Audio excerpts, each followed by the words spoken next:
Here we are in what's left of Cassville. Really tiny little stop on a back road in Bartow County, and blink and you miss it. Actually, I did blink, I did miss it, and I had to turn around and find it again. That marker over there that I started out at, that is really all that's left of detailing the history of this town, except for right behind me here is a closed but intriguing Cassville Museum. I am absolutely going to make a point to come back and check this place out, see what they got inside. Always got to support our local museums. A little fun little story about Cassville. Well, not so fun for Cassville, I guess. It was the county seat in early Bartow history. It was a thriving little town, the county seat. And when the railroad came through in the 1840s, the townspeople of Cassville were a little afraid of it. I mean, you know, these were big engines, new to the area. They weren't quite sure what it would do to business and with all the noise, and they just weren't quite sure about it. So they decided to not allow the railroad to be built straight through town. Now, if you'll recall, the railroad goes through Marietta. The railroad goes through Cartersville, where I just was. It does not go through here. That is the reason, well, not the only reason, but one of the main reasons. This is all that's left of Cassville. As a matter of fact, there are a few other buildings left standing, but basically the railroad didn't come through here. They actually built the station apparently 2 miles from town. Now, I don't know where that is. I could probably someday try to hunt down the tracks, but I don't know that I'll have time to today, and probably end up on someone's private property, traipsing through the woods, looking for moss-covered ruins of a railroad depot, which would be the highlight of my day. To be honest, that's my idea of fun, but not today. So instead, I'm sitting here at this old building. Looks like maybe it was an old gas station. And so the railroad did not come through town. Along comes the war, and by this point, you know, that's about 20 years. By this point, because the railroad didn't come through town, business and industry and all of that naturally gravitated to where the railroad was, because of just, you know, the nature of transportation, of getting your goods, you know, transported to other areas to sell them. And you know, just like Marietta became the hub of industry, and Cartersville, a lot of these towns, Atlanta, you know, grew up because of the railroad. So by the time the war came along, Cassville was struggling big time. And in 1864, when the Union Army came through, they did destroy the town almost completely. I think they left 3 churches and 3 buildings. At least that's what's left now.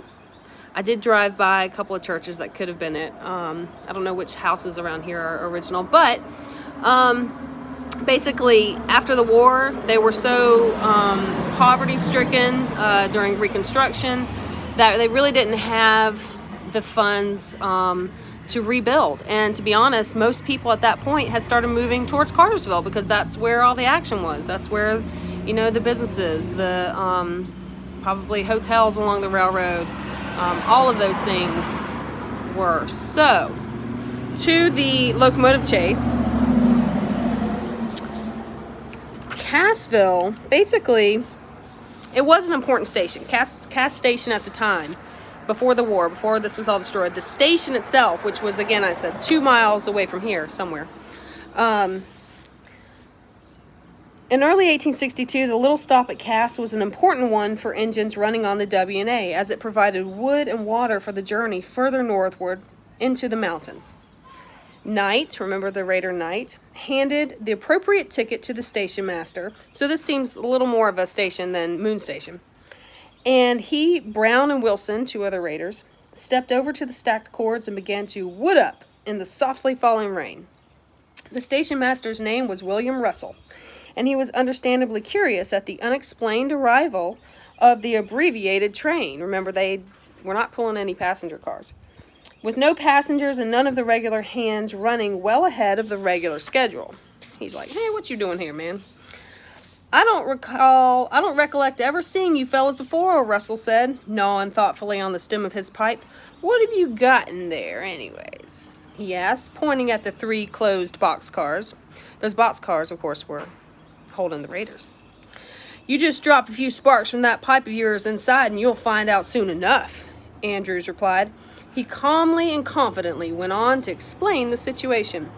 Lying like a backwoods politician, the Kentucky spy told the frowning station tender that he had been ordered no less a personage than Confederate General Pierre Gustave Toutant Beauregard, boy what a name, in command of the Gray Army at Corinth, Mississippi, in the aftermath of the Great Battle of Shiloh, to impress a train and load it with ammunition and gunpowder to resupply the desperate rebel troops. So that was Andrew's kind of side story when he gets pulled over. Is the reason he wasn't scheduled. You know, he was coming through without passenger trains and he's rushing through. It's because he is carrying ammunition for the war.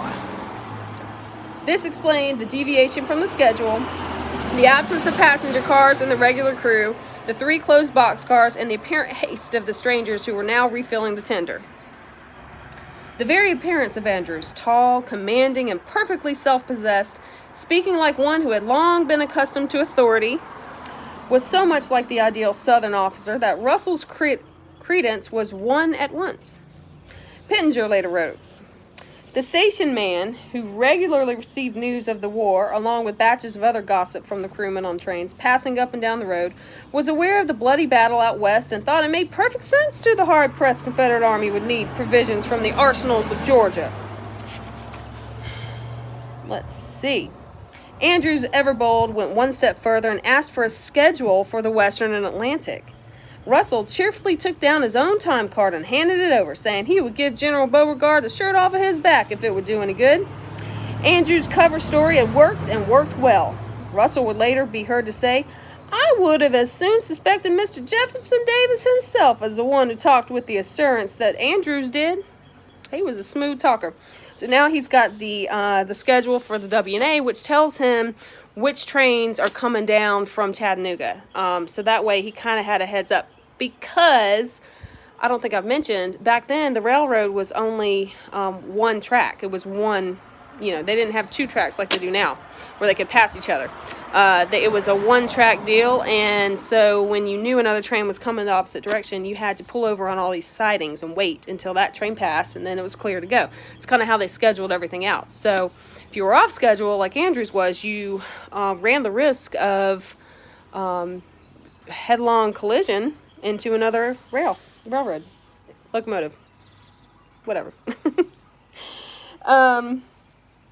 Yeah, so that's what Cass Station was, and this is what Cass Station is now. Well, not Cass Station. This is what Cassville, the town, is.